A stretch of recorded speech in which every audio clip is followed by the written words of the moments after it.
Good morning and welcome everyone. For those of you who I haven't had the opportunity to meet before, my name is Graham Zosky. I'm the Deputy Vice-Chancellor for Health at the University. And while I have responsibility for the health portfolio at the University, by background I'm also an academic who has an interest in respiratory and environmental health. So I'm really excited to be here as part of this launch today.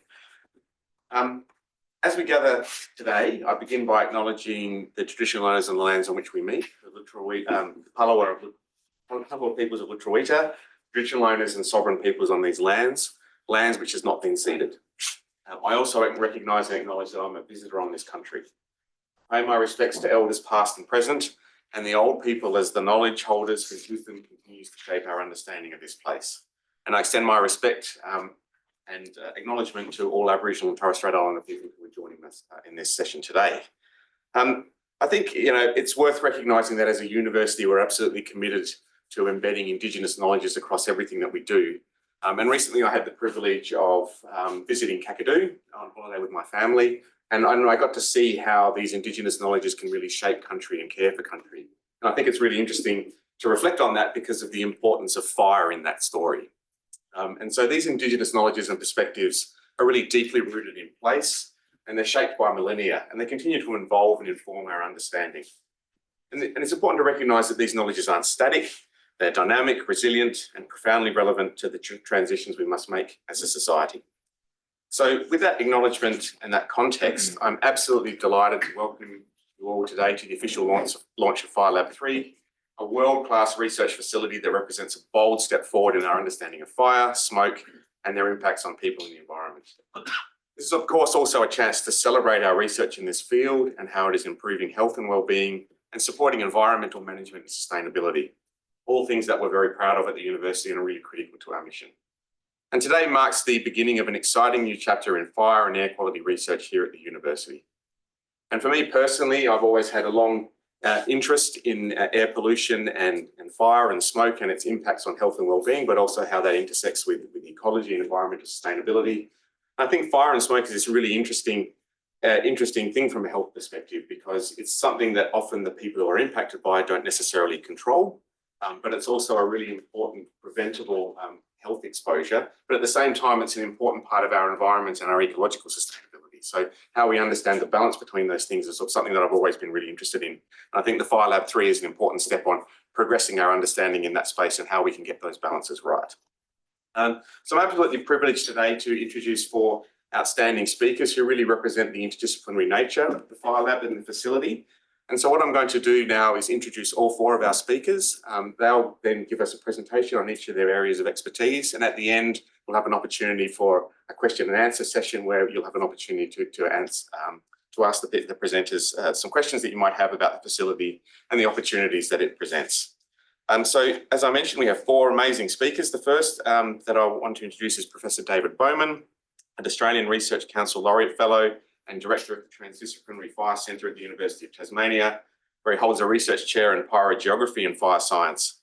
As a highly cited researcher, he is recognised as a global thought leader in wildfire science and management, providing policy advice to government and serving as an expert media commentator.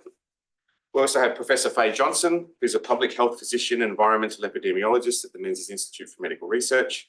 Her main research areas include bushfires, climate change and air quality, and their many influences on human health. She also leads the Centre for Safe Air, which I should acknowledge I'm also a part of, a national NHMRC Centre of Research Excellence, and has a particular interest in developing interventions to protect health from airborne hazards, an example of which being the widely used aerator app. I'm also pleased to introduce, sorry, I'm thinking of the right word there, Associate Professor John Todd, a former UTAS academic who is retired in name only, I've been told.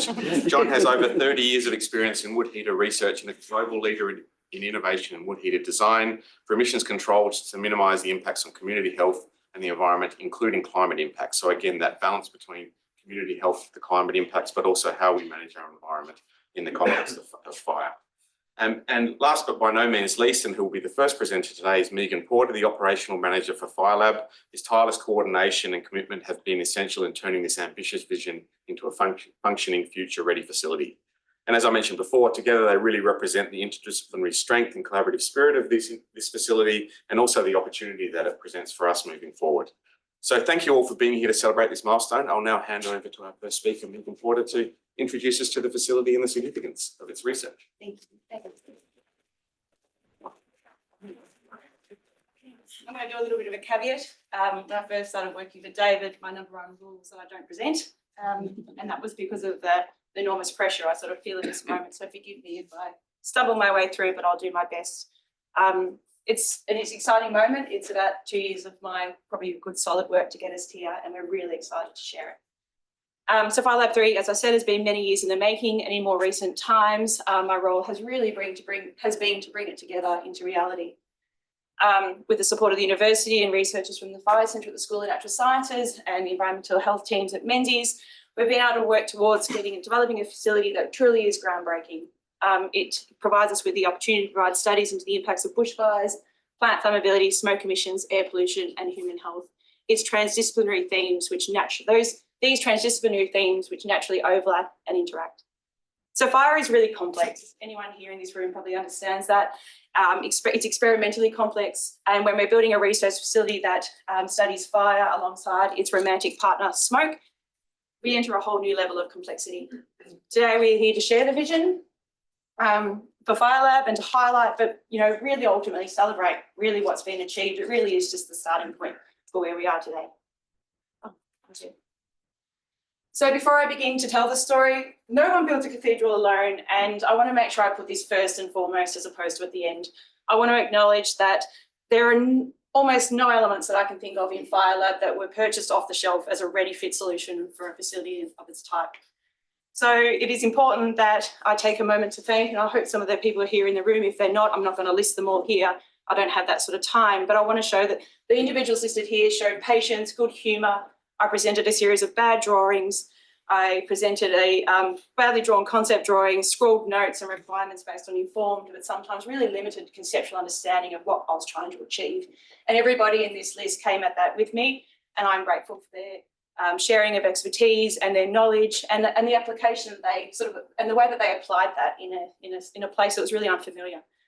So there's a few key people. One of the things I want to sort of acknowledge at the start is that last year I was super fortunate, an opportunity that's really not as easily accessible today, to visit the US EPA and UBC, Chris Carlson's team in Vancouver.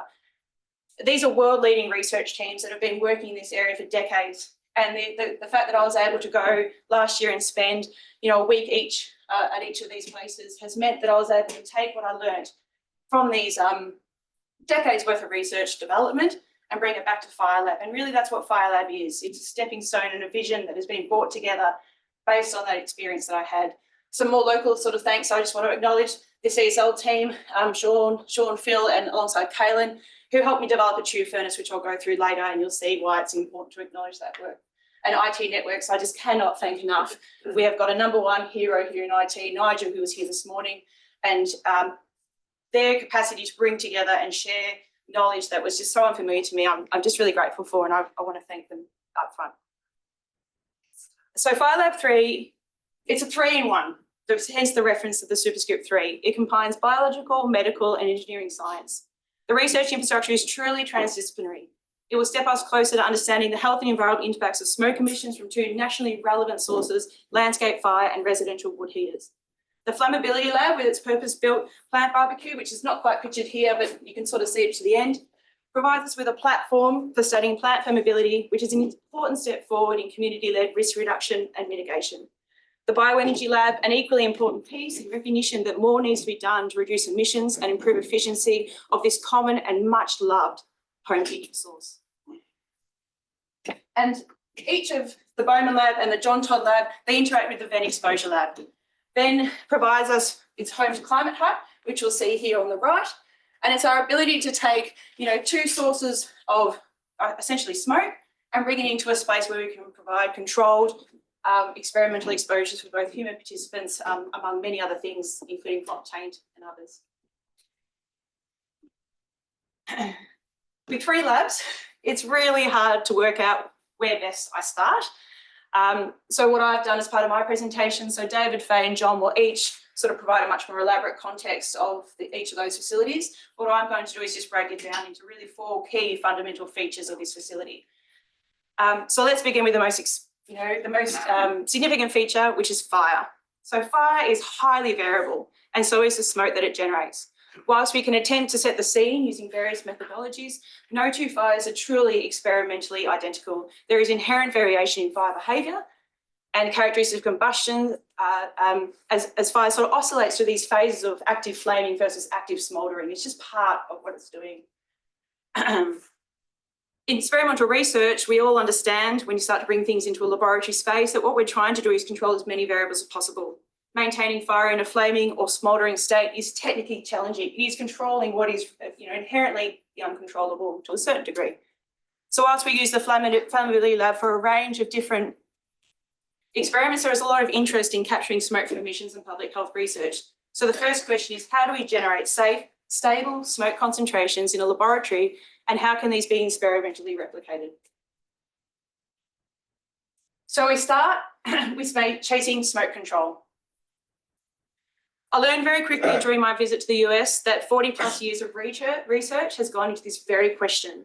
And the answer is sitting in this piece of equipment here. This is what we call the tube furnace, other term called a wildfire generator. And it's an automated system for generating controlled PM 2.5 concentrations. What's really fascinating about this is that the inhalation toxicologist Mark Iguchi, who was based in the US, designed this system as part of his work in the 90s, working for Philip Morris Tobacco. He designed a system which is effectively, you can't stop thinking about it once you really look at it. It's effectively just a giant cigarette. And what it does is there's this a long glass tube. It's got a furnace which you set. It's all controlled. You set the parameters at which the furnace moves and the temperatures at which the furnace burns. So you can set it to either a smouldering or flaming environment. And we fill it with biomass. What this allows us to do is it sort of works towards a particle concentration set point. So it's a completely automated system. It's working on a series of feedback loops. It's using a set point in Climate Hut, which I'll go into further, of a PM 2.5 concentration, and it's using that to determine how much smoke it sends through to the clean air system. The whole system is optimized, and it's really, really exciting. I've only just received it, one of the way delayed things. But one of the really great achievements is this. I was given a shopping list from the EPA to build this.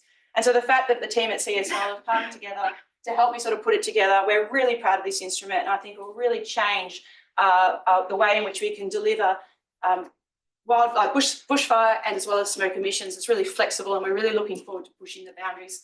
I actually am getting a little bit upset because it's a beautiful piece of instrument that I'm slowly scorching bird marks into, which is somewhat disturbing. But what it does is it enables us to deliver a controlled, stable concentration of smoke for periods of up to 6 hours of exposure. And it has really minimal technical input. So an added bonus is that not only do we not have to technically be there trying to actively, control what is happening with the fire space, we're also not exposed to the fire itself. So we don't have any smoke exposure. You can see that I'm not wearing a mask there. That's because it's a completely closed system. That's a really added bonus of this. It's designed to burn biomass, and we anticipate testing a range of different vegetation and vegetation communities, allowing us to understand the impacts of smoke exposure across, a variety of conditions and places such as wet forest versus dry forest. So once we master the art of controlling smoke, the next step is to control the environment. So this enables us to deliver research that replicates temperatures and humidity from a range of climatic conditions across Australia, with the potential to include some heat wave conditions in there as well. It's really important because that sort of facilitates studies that investigate the combined effects of smoke with climate. This is the first time we're sort of getting a good look at Climate Hut, and it does look a little bit motoresque at the moment. So you can see here I've used this red light. It's part of our sort of radiant heat options as well, but we're using that to just help with some of the reflection. It's a polycarbonate sort of space. So if I had a picture there without any light inside the chamber, you would possibly just see everything that's in the background. Faye will sort of touch base a little bit more on what we're going to be using Climate Hut for, but here it is in all its glory. So in order to control the conditions, Climate Hut has its own clean air system, which is sort of depicted here on the right. It's a bulk clean air supply. We're able to control, heat, cool, humidify and dehumidify clean particle-free air. The data on the right shows the current temperature humidity envelope, which thanks to Tasmania's cool climate, I feel like we're starting to meet the definition of what would be considered a Tasmanian heat wave. We're working towards expanding this using additional radiant heat sources, like I said before. And we're really hoping to sort of push it above the 40-degree mark. There's some incredible work coming out of the University of Sydney, and they're getting sort of temperatures closer to 50. I'm not sure whether our climate hut has the capacity just because of the functionality or the design of the laboratory space in itself, but we're really hoping to keep playing around with those conditions. And some of that is just around how we control the ambient air in FireLab itself. So we'll continue this work over the next few months. The next step, once we have smoke captured, is monitoring. So FireLab has a suite of state-of-the-art equipment that provides high-level accuracy of gaseous emissions, especially in the low range.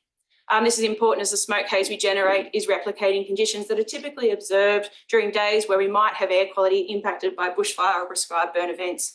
So whilst particulate monitoring tells us that smoke is there, you won't see it. I don't sort of want you to imagine climate hut with smoke bellowing out of its doors, and it's such a light haze that you can't see it with the actual eye. But it's important that we pick up on what's there. So at FireLab, we're currently able to measure key gaseous emissions as well as particles 2.5. So given that the instruments were specified for accuracy in the low range, we're running a series of span calibrations to determine where we start to lose that linearity. And that's really important because FireLab3 is a flexible transdisciplinary workspace, and I want to be able to provide emissions research across a broad spectrum of questions. And so once we cross these thresholds, because we're expecting a higher emissions of things like wood heaters or purely emissions-based research, we want to start looking at our dilution options. And a lot of the decision, it's very hard to capture in photographs because it's quite integrated lab space. But I wanted to sort of, it's been part of my design thinking that, so I've incorporated within all of our smoke lines and delivery systems, there's sampling points throughout. And that gives me lots of options to take what would be a high concentration smoke and dilute it in order to still make use of some of these sophisticated instruments that we've got. The types of sampling is really determined by the research questions.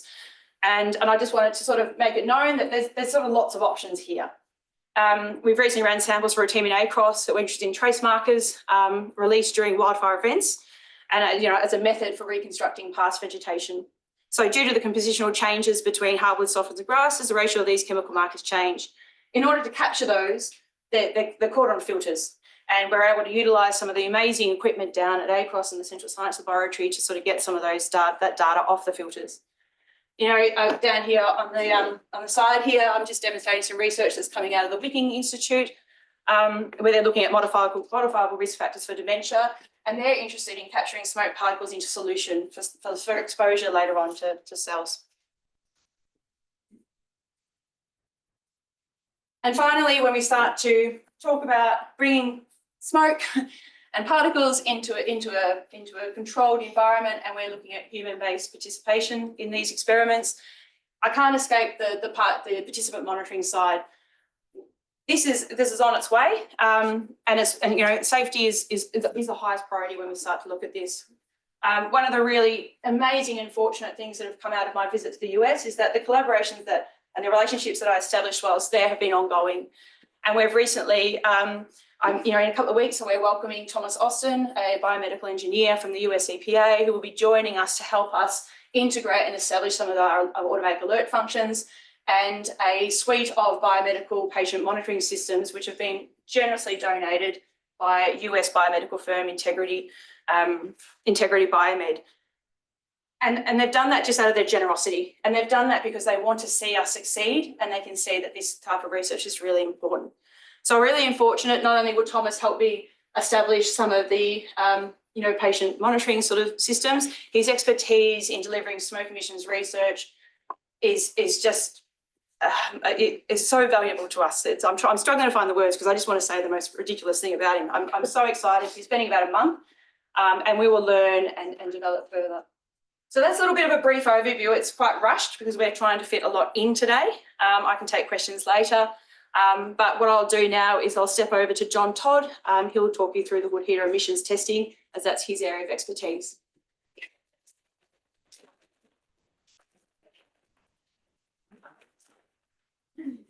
Well, thank you, Megan, and good morning, everyone. I'll give you a very quick run through of what we're doing in the field of testing the emissions and performance of wood heaters.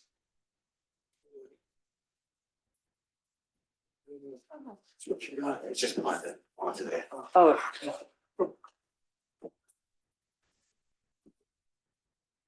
Oops.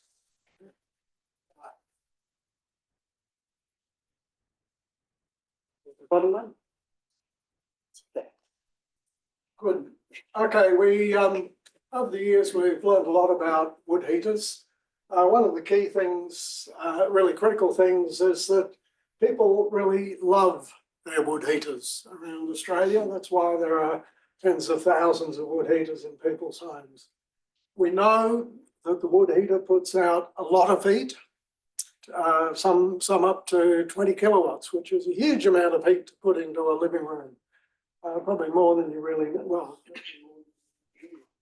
But also people say that the wood heater has a nice heat, which is not all that good as a physicist to work out what a nice heat is. But what it is that combination of radiant heat, so you can warm your backside when you come in out of the cold, and the whole room gets warm as well through the convective.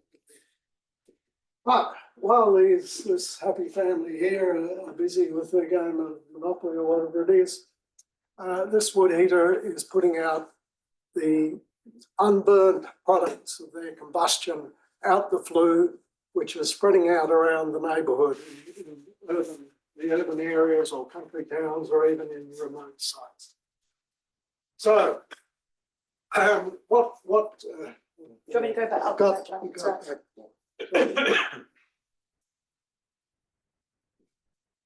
Anyway, let's just move straight on.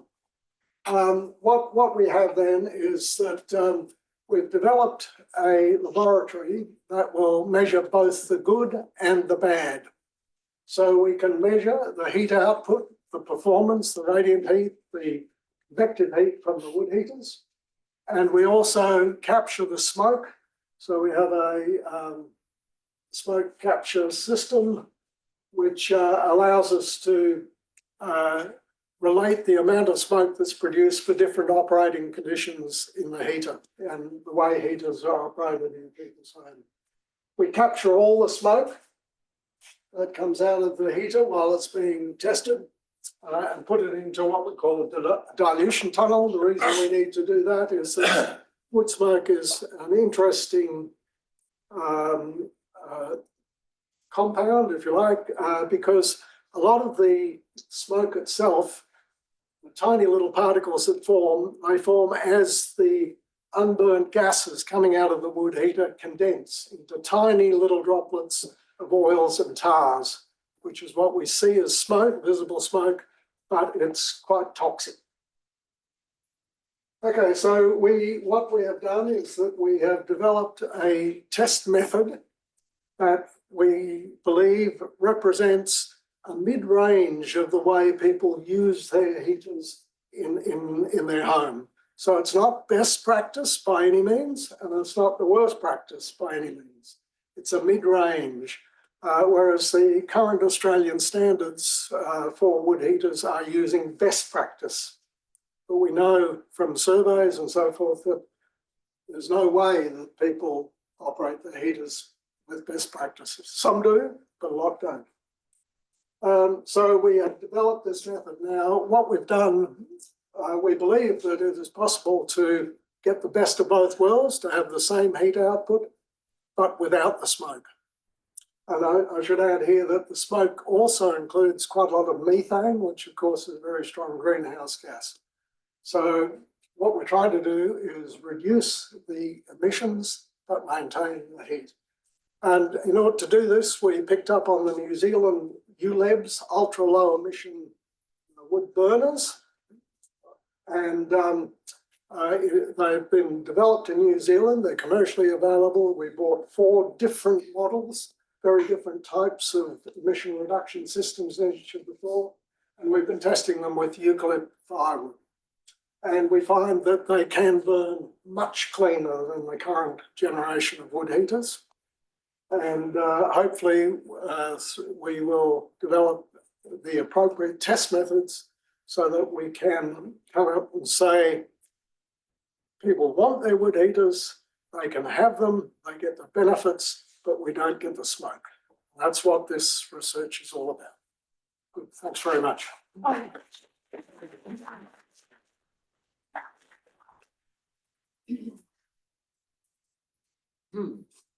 Is it not advancing? Oh, yeah, it's not advancing. Hi, so I'm Faye Johnston. I'm going to say a few words about health research in the lab. There we are, back. Beautiful. Thanks, Bill. Yeah, so you've heard about one part of the FireLab from John. After me, David will talk about the flammability lab and bushfire research. And as Megan explained, we've got the capacity to take emissions from our very controlled tube furnace, from the wood heater lab and from the burn table, to do studies on human health and other things, such as, well, you'll hear from David on grapes and various other sensitive receptors is the jargon for it. But I'm really here to talk about health. Why would we want to build a controlled environmental exposure facility? Why is it so important? Okay, that's working. I think I'll use this one. So all of us every day get exposed to environmental hazards. We get it from combustion emissions, from things we do as being human, you know, traffic, wood heaters, cooking in our living rooms, going outside. We need the sun for life, for plants, for growth. Solar radiation also gives us acute burns on our skin. It gives us skin cancer. It gives us vitamin D. So it's part of being human to be exposed to these things. But we do know from studies there's a lot of health effects that go with it. So some are everyday hazards, but some right now are also escalating. With climate change particularly, we're getting more and more extreme smoke events. And the lower picture here is a picture of the Hazelwood mine, coal mine, when it was on fire about 10 years ago. I've been following the health of children ever since then. But the main thing I want to point out is the fire was right next to this town of Morwell. Just under this bit of haze here was an old folks' home. One of the primary schools was there, another healthcare facility was there. How, you know, we can control how much we spend in the sun and protect ourselves. A lot of exposures we can't control. It's harder to control the source. Wood heaters, we probably can if we do the right work. Things like this, it's really hard. So how do we protect people? And that's really the question, and the overwhelming motivation for the FireLab is to test interventions to protect people who are vulnerable. So how do we work out what air pollution, is the example I'm going to use, does to people and their health? And there's a whole suite of studies that get used, and they commonly can get put into two groups. Population level studies, epidemiological studies. You might take Melbourne, you might look at the air quality every single day over years, and then you can correlate that with daily deaths, daily admissions to hospital, and you can get a very good idea of population level impacts. Or you could enrol a group of people, perhaps with asthma, who you know are more sensitive, and you can follow them every day. And again, you can get a sense of what it might do to that high risk group. You might be able to get a sense of what protects them if you ask them what they do, what medication they take. But it's good for the serious end of the spectrum. It's really hard to use that kind of study design to test mechanisms, how it happens. We got lots of studies saying air pollution affects the heart, long before we understood how it affects the heart. So it's the how and the mechanism that we need to know more about so we can develop interventions. The other group, toxicology and pathophysiology studies, tells us a lot about mechanism, and that's looking at human cell lines, very controlled exposures, and then looking at markers, inflammatory markers, or how the cells behave. Again, really good detail, possible to look at interventions. The problem is generalising that back to a human in their everyday life. So they tell us different things. And the bit in the middle, and this is a slide from the US EPA, but if you look at these stars, the first two lines are the population level studies, the last two lines are more toxicological studies. Clinical health effects, I mean, deaths or admissions to hospital, you don't want to test that in a lab. At a population level, the vast majority of those serious health effects from pollution occur in a minority of high-risk people, people already at very high risk of a heart attack, people vulnerable because they're very young, people vulnerable because of a medical condition. But there's a lot of intermediate steps before you get to that, And those intermediate steps can be measured in everyone, healthy people, people not at high risk. The body's natural response to air pollution, you can measure in terms of how our blood pressure changes, how our heart rate changes, how markers in our blood might change. So the intermediate step here enables us to have control. We don't fog an entire vulnerable community as we did in Morwell and then follow the high risk people. We can actually look at the intermediate steps and then we can do studies to see what are the protective effects. I've just got a few slides of the US EPA there. As Megan told you, they've been huge supporters of ours. Their facility in the middle has been going for decades and really led the world. They're not the only facility, but they've been the leaders, and it's underpinned air quality standards throughout USA and the world. The reason we have an 8-hour ozone standard, not a 1-hour one, came from that building there. The basis of a lot of standards, Clean Air Acts, and the enormous millions of lives saved because of that came from research done here. So it's a subject dear to my heart. And the news, New York Times last week, of the closure of this facility by the current administration is devastating, not only for those who work there, but quite globally. So we will be carrying the flame in our small, modest way. Okay, and I'll just finish, because this is what's in everyone's mind when I describe my new lab, and that I'm going to be inviting volunteers to sit in a smoky room for an hour or so to help us work out what protects them. The first question that comes to everyone, I'm sure it's in all of your minds, is what about safety? How can you do this safely? You know, how will an ethics committee view this kind of research? So I'll make a few points just to cover that, and I'm very happy to talk more if anyone has more detailed questions. Firstly, as with any clinical study, any health study, there is always rigorous independent ethical oversight, whatever we do. And as well as that, we have the confidence of decades of work of thousands and thousands of studies like these that have already been performed with an incredible safety record. So we go in with a lot of confidence. What we're doing is replicating exposures that happen to all of us every day. When there's a planned burn, when your neighbour's chimney comes into your living room every morning, that can happen for 8 hours, night after night, for months. What we're doing is very short, time limited, 2 hours exposures. When you burn your toast, I've actually been horrified to know how much, as I've been carrying a monitor around in my own home, you can have very similar exposures for a few hours in your house every night and morning. So it's not doing anything that doesn't happen to us anyway. We're never going to have a world free of combustion emissions. Fire is part of our landscape. So it's replicating it in a controlled way. It's not doing anything different or unusual. It's not changing substantially any lifetime exposure. And you select people and you measure the intermediate endpoints, as I said before, like blood pressure, and you select those not at high risk.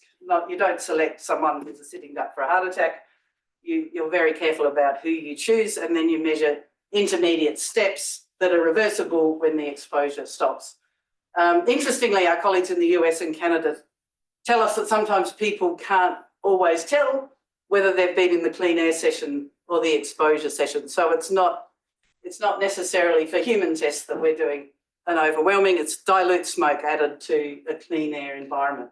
Anyone who went to the Winter Feast, for example, will have got that and probably more in their 2 hours. So these exposures are everywhere. Okay, and my last slide is just a couple of quick examples of what we've used it for and what we're planning to use it for. So the top slide shows Suki, Dr. Suki Joswell, who's completed her PhD. She's an optometrist who noticed eye problems during the severe fires of 2019-20, went on and did a brilliant PhD looking at, you all know smoke irritates the eyes. It's remarkable how little research has been done about how and why and the inflammatory markers, what it does to the tear film. This EM picture here are smoke particles lodged on contact lenses. Do the contact lenses make it worse or do they protect? Do anti-inflammatory eye drops help? There's so many questions that could really benefit a lot of people with our recurrent bushfire exposures that Suki elucidated, and she's got a whole long list of more that need to be done. So we used the flammability lab because we wanted extreme bushfire replicates. We didn't need the precise, and it was only 15 minutes. We didn't need the tube furnace for that one. The next study that we have funding for from the NHMRC climate change intervention round of funding, is a randomised trial to see if statins are medication you take often to lower cholesterol, but do they protect against some of the adverse heart and cardiovascular system effects of bushfire smoke? There are already co-relatives in the US elsewhere writing opinion pieces. Statins do more than lower your lipids. They're anti-inflammatory, they're antioxidant, they stabilise your heartbeat. There's theoretical reasons why they could be helpful. Some people are saying firefighters should have them before they go, people who have recurrent exposures. Some people are advocating people just to be put on them if they're in a smoky environment. The fact is no one's done the research. So in collaboration with our cardiovascular specialists and colleagues, that's the first round of research we'll be doing next year. And there's a lot of other interventions we're keen to test. A lot of work from North America shows protective effects of foods, fish oil, olive oil, antioxidant supplements. There could be a really good diet to eat when it's smoky out there. There's all sorts of questions we can test. The sky is really the limit. So I will finish there on the health and hand over to David Bowman, who's going to talk about flammability.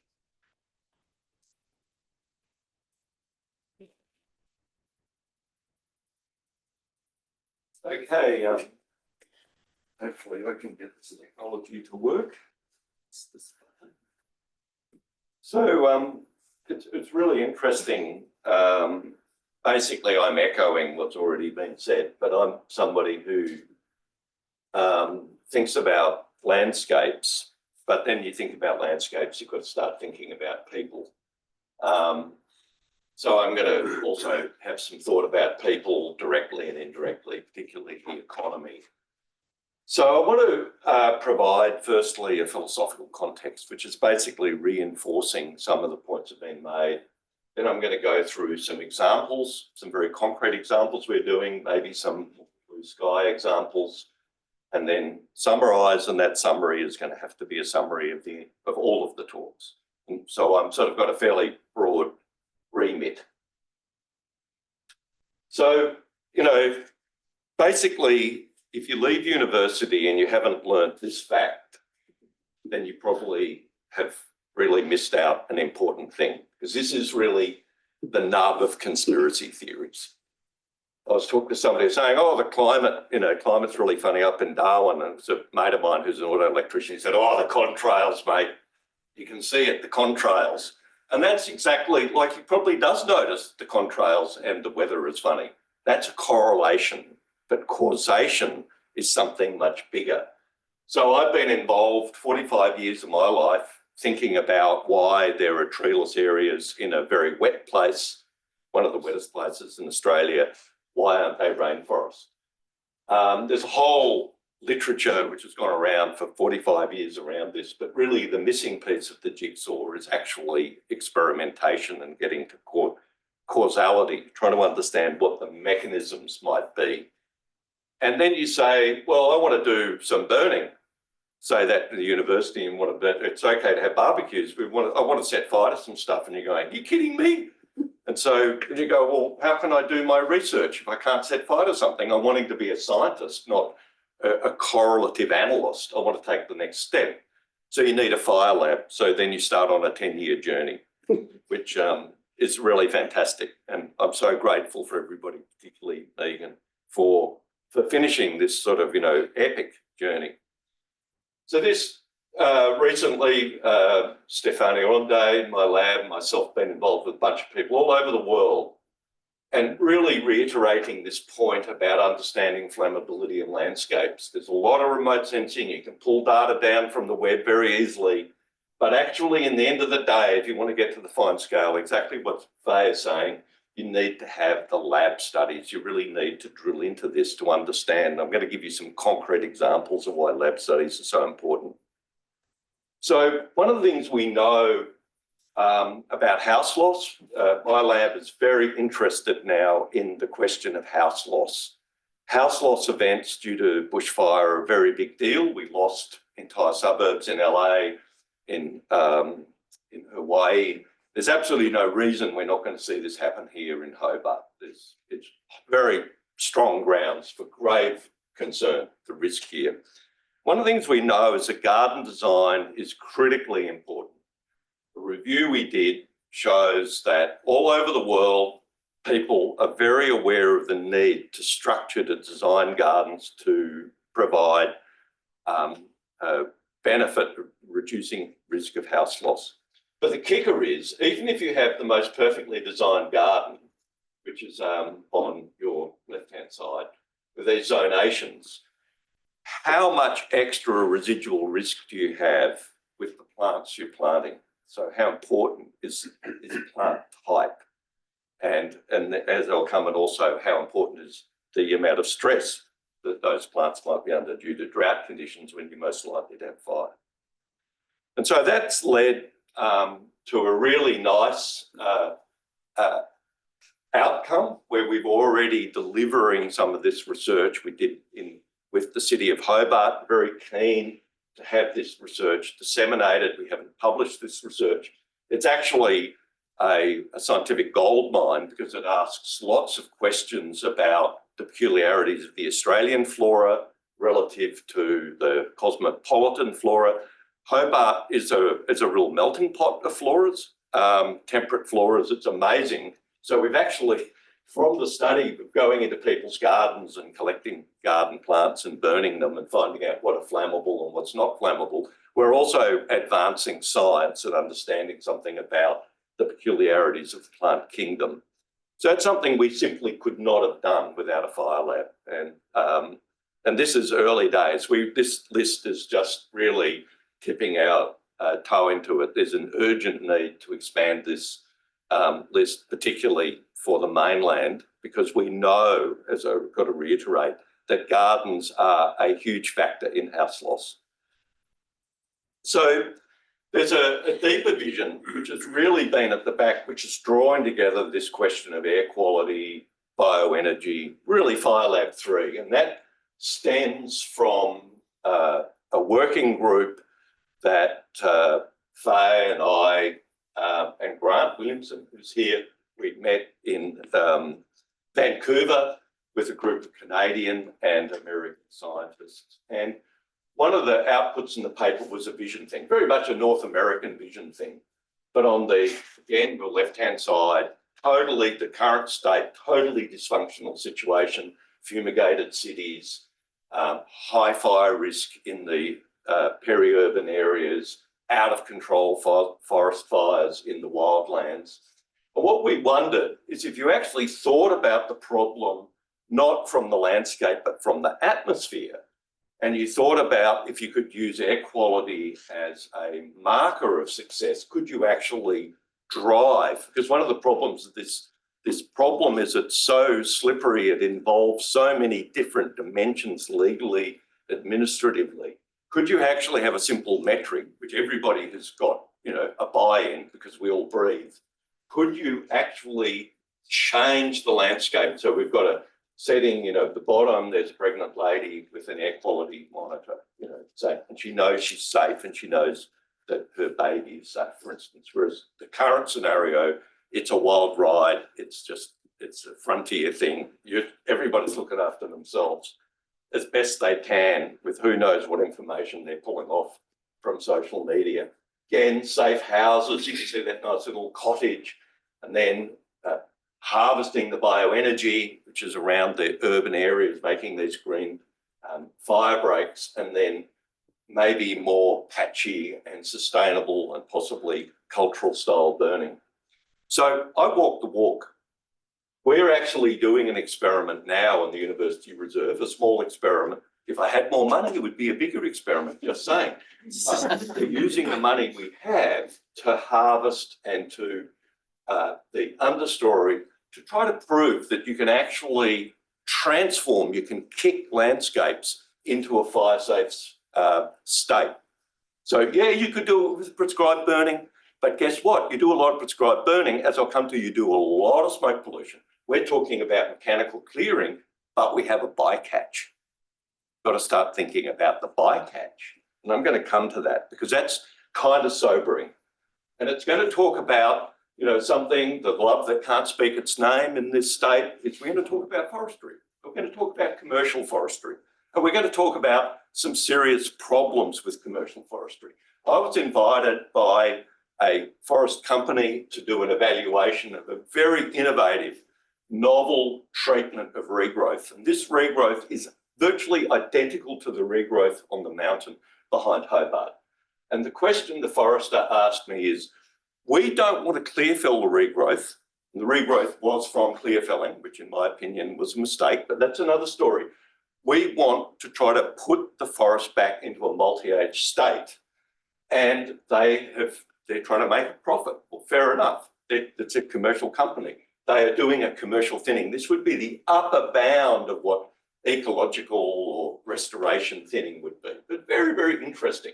So guess what? When you do thinning, you reduce the number of trees, you reduce the amount of standing biomass, the living biomass, because you're cutting trees down. But the kicker is there's an enormous amount of logging debris left behind. They only take 25% of the timber they cut down away. 25%. We were having heart attack going, we can't tell them this bad news, that this forest practice is leaving 75% of the debris. They're going to go ballistic on us. And they go, no, forestry is wasteful. Commercial forestry is wasteful. But there's an opportunity for bioenergy here.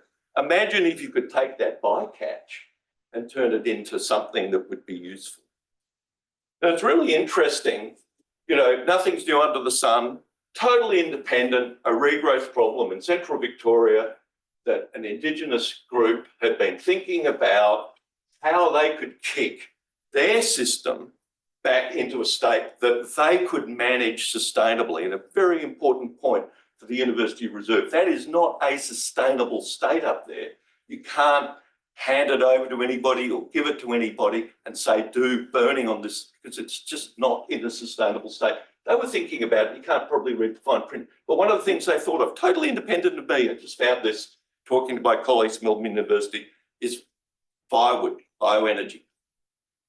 So then we're saying, hey, we're getting a pipeline into bioenergy, but we don't want to fumigate the suburbs all winter. We need to have clean wood stoves. Now imagine the buy-in you would have for the society if you're changing the landscape around Hobart and saying, yep, we're going to change the landscape, we're going to dramatically reduce the fire risk around Hobart, but guess what? You can go to the council repository and get free fuel for your ultra-low emission solar. Free fuel, because it's a bycatch, because it's been created anyway. It's just sitting there. That is a way where you could potentially transform fire risk at scale. Maybe it won't be free, it'll be heavily subsidised. But maybe you get a free stove. I don't know, maybe you get a subscription. Let's start thinking about all the things, the maybes, because that's why you do science. You ask questions about what the maybes might be realistic or interesting or fun. So there's a lot of trade-offs. There is going to be fire in the landscape. That's a fact. And it does have implications for public health. That's a fact. And we're thinking about that. But what about the other industries that are so terribly important for the state? What about the people who grow grapes, for instance?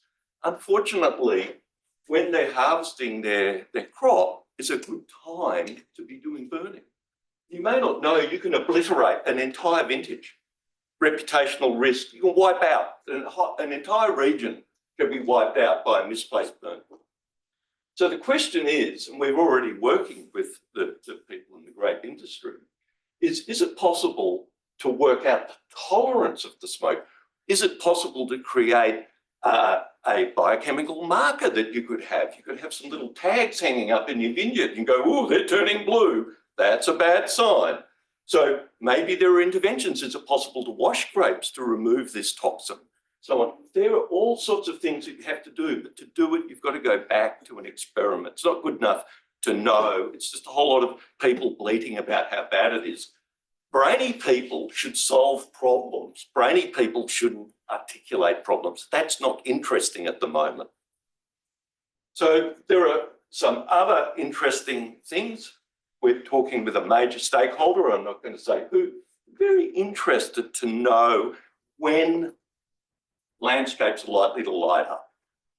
And this is the extra twist to flammability, and there's some work we've shown is that as you stress plants, you can kick them from being virtually non-flammable to explosive, right?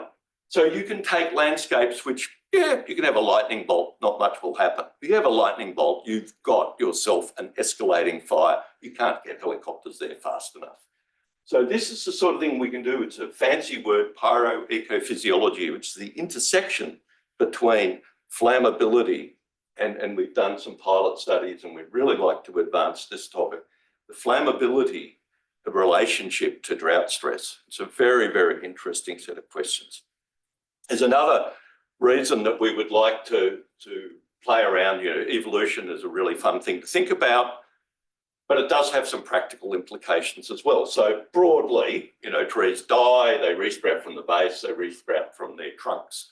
Most people think that, you know, the basal resprouting or the epicormic resprouting, as we call it, that's a trait of eucalypts, which gives eucalypts this incredible, you know, resilience to fire. So we did an experiment actually in the yard because we never had a fire lab.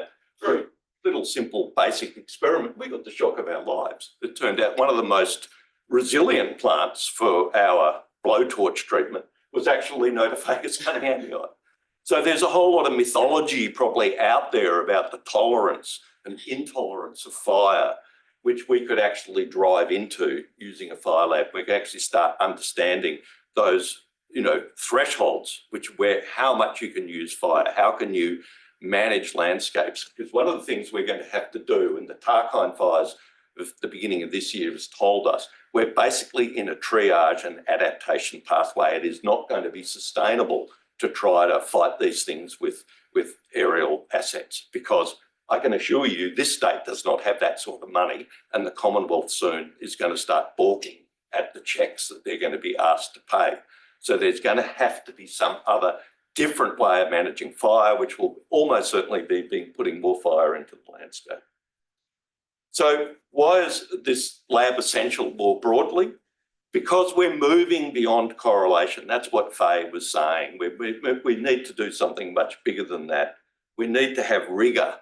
If you're going to ask the society to make sacrifices, you jolly well better have some good reason, good evidence, because we can see how this can malfunction horribly. We have to bring the society along with us. There are options for really serious innovation, sustainable forest management. We are going to manage our forests. We are going to have fire in our forests.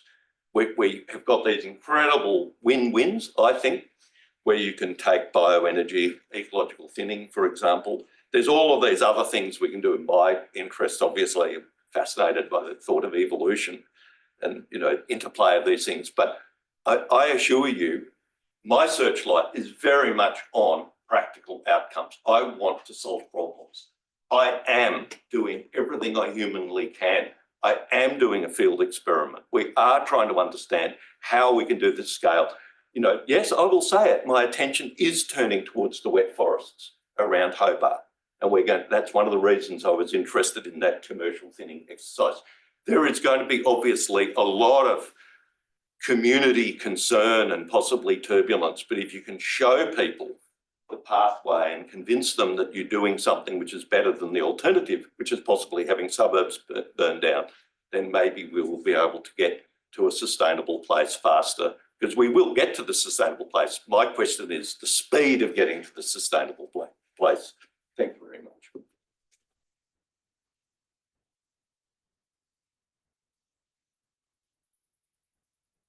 Thank you, everyone, for those fantastic presentations. And I think you'll all agree with me that this is an amazing example of how we can do interdisciplinary research. Start again. There we go. Interdisciplinary research, but also touching on all of the things that are really important to us as a society and as an organisation. There's connection to community, there's connection to health, there's connection to ecology and sustainability. And also on a small island like this, how we can have an international impact in the tragic circumstances that are happening in the US around particular facilities shutting down. we have an opportunity to step in and really not only move beyond the international collaborations, but really to step in to fill that space and answer all the really important questions. And one of the things from an academic point of view that I've always been really interested in is the fact that there is this proliferation of these correlations. So we know that fire smoke is bad for your health. We know that already, but we've really been hampered by the availability of facilities that can take the next step and really answer the questions that need to be answered. So thank you everyone for those presentations. And I must say that Megan, you presented very well after your qualification about your presentation skills. So thank you. We now have around 5 to 6 minutes for some questions before those of us who are hanging around for a tour of the facility move up there. Does anyone have any questions for the panel? Let's get me started. We do have a roving mic that Bill will manage. Please. How do these wood heaters work? These ultra low emissions? Sorry, I'm just wondering how these ultra low emission wood heaters work. What's the principle? Of the ones that seem to be working well, we've got 4 different designs, totally different. One of them provides additional secondary air, which at present most wood heaters have this. The idea is to introduce an air supply that will burn the gases that haven't burnt from the primary combustion. So one does that does that well. Another one takes, is called a downdraft heater. So it takes you have a fire, and once the fire is hot, instead of the smoke going up the chimney, the chimney is blocked off, and the only way for the smoke to get out is to go down through the ash bed and around and up the chimney. It's called a downdraft heater. They've been around for a century, and they produce a very clean burn. Another one is a catalyst, a catalytic system where you have a catalyst that effectively reduces the temperature at which certain gases will burn. And so you burn them as well as you can, and then you pass those gases in the still hot region of the heater over a catalyst, which completes the combustion. And the 4th design is one which has a large thermal mass. In the model we've been testing, it's a cylindrical fire brick with the fire in the middle. And this maintains high temperature in the combustion zone, even once you cut off your main air supply. You're relying entirely on your secondary air supply. And this has an interesting property of not only does it burn very cleanly, but it requires almost no attention. In fact, it doesn't even have an air control other than a startup air. And once it's started, you close that off and it just burns away. You just chuck another log on. And it also, because of the large thermal mass, it stays hot for 8 hours. So those are the ones we've looked at. There are many other designs. And I think that we can also, one of the aims of our work is to try to see whether there are other options as well. One of which we haven't looked into is some sort of automatic controls that will ensure the fire is burning properly. And these days, with the low cost of certain sensors and things, this becomes practical to produce heaters that are in the same price range that we have now with automatic control. So all of those are under investigation. Thank you. Please. How booked out is the FireLab? That's a really interesting question. So it is, the FireLab is open to external and internal end users. I'm sort of starting to get the interest in it now, and so it's going to be something that I'm going to have to try and work out a system for managing, how we prioritise who gets to use it and when. But it's exciting to think that we want to use it and it's going to be actively happening. So I've got teams from ACROS using it currently. I've got the Wicking Institute working in there at the moment as well.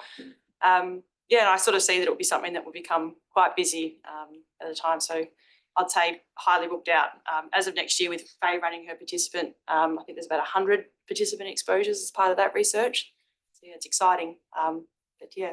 Can all 3 functions run at the same time? Yeah, so depending on what you want to use within the FireLab itself, absolutely each lab is independent. So John's wood heater test facility can run independently of the flammability lab.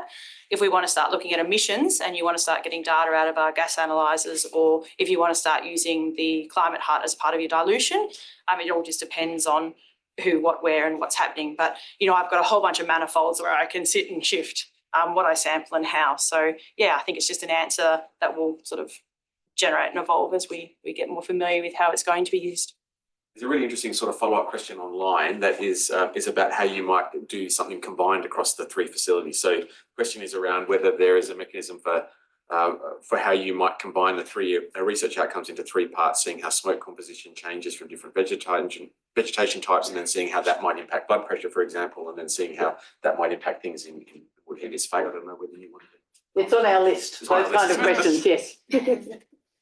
If I could say, one of the things we know from, you know, concerns about firefighting, there was a fire, Port Latta fire, and which was in organic soils, and the, you know, the firefighters were being exposed to some pretty serious, you know, hazards, and they weren't necessarily aware of the hazards, particularly carbon monoxide, but a lot of other gases and particulates, and some of these organic soils might be accumulating, you know, heavy metals. We don't really know much about this, so there's possibility of, you know, all sorts of exposures. And I think what's going to happen, and I went to a conference, practitioner conference earlier this year, and it was really interesting. There was a female firefighter who had just had a baby, and she ended up, or had some children, and she ended up doing a PhD on, in her spare time between fighting fires, on reproductive health of firefighters, thinking particularly, it's not, you wouldn't normally think you'd go to a fire conference and people talking about semen and breast milk, but that's what she was thinking about, because the exposures that people were being taken into, and then there's this whole, and Faye might want to talk about this, is all of these, it's almost like Just So stories about what firefighters are being exposed to, and maybe the first time in Australia we can actually start testing what firefighters are really being exposed to with their effects, and not necessarily we're going to be focusing on those variables, the reproductive variables, but it could be all sorts of other things, of exercise bikes and so on. Do you want to talk about that, the different fuel types? Yeah, well, there's lots we could do. I'm just a bit conscious of time, and it might be better to go into the details when we're up at the lab. But there's an enormous range of health outcomes. Yeah, there's an enormous range of things. And I did have a question about priorities, but do acknowledge time. There are just a couple of technical questions online. So these are people who might not have the opportunity to see the facility. So I might just ask those, and then we'll leave it there in terms of questions. Maybe this is a question for you, Megan. So there's some questions around the capacity to look at the effects of wind on the fire outputs, but also how you manage, from a practical point of view, things like residuals between exposures and keeping the system clean when you're doing controls and that sort of thing. So that's a really interesting question when it comes to wind. I mean, we are certainly not, Cyro's got an incredible facility called Pyrotron that's looking at wildfire behaviour on a much grander scale. FireLab3 is, you know, we're looking at flammability on a model level sort of instance. So yeah, our capacity, I mean, the chamber, the climate hut, we have capacity to control flow. So we can, you know, change the number of times that the hut, you know, has, you know, the number of air changes, for instance. The flow itself doesn't really, you don't really pick it up. So I don't think you class it as an ability to sort of pick up what's happening with wind in terms of the emissions and how things are moving around. With the tube furnace, I can set the combustion environment, so I can provide a certain amount of combustion air, and I can change that. But really, I think that's only going to influence whether it's smouldering or flaming. So I think that's a limitation. And I think what's really important is when we think about FireLab3 is that we're not trying to solve all of the problems. We're just part of it. We're part of, and the types of research that we're doing is suited to the infrastructure that we've got currently in place. And what was the second part of that? That was just about how you manage cleaning the system. Oh, that's really, I'm devastated, because this beautiful tube, and I first turned it on, of course, I'm going to get a really sticky residue. And if I was a smoker, I'd be really concerned if you want to have a look at what might actually be on your lungs. When I was in the labs and I saw these tubes in action, you could see that, you know, some of them did sort of, you know, result in a bulk sort of mass on the glass. It's something I'm going to have to work through. I have an idea that we're trying to try and keep it as clean as possible because I'd like to eliminate any idea that, something that I've got in the tube or in the system or in the infrastructure that was from previous exposure is going to be influencing what is another exposure that's not related. John has a protocol in place for cleaning the flue system and the calorimeter ring. And I'll have the same in the fire lab. So protocols in place. Protocols, Specifically, yep. recording will be available. Yes. Yes, it will be. Yes. Okay, so that was a question online, so the recording will be available. Can everyone just now join me in thanking the speakers to this point?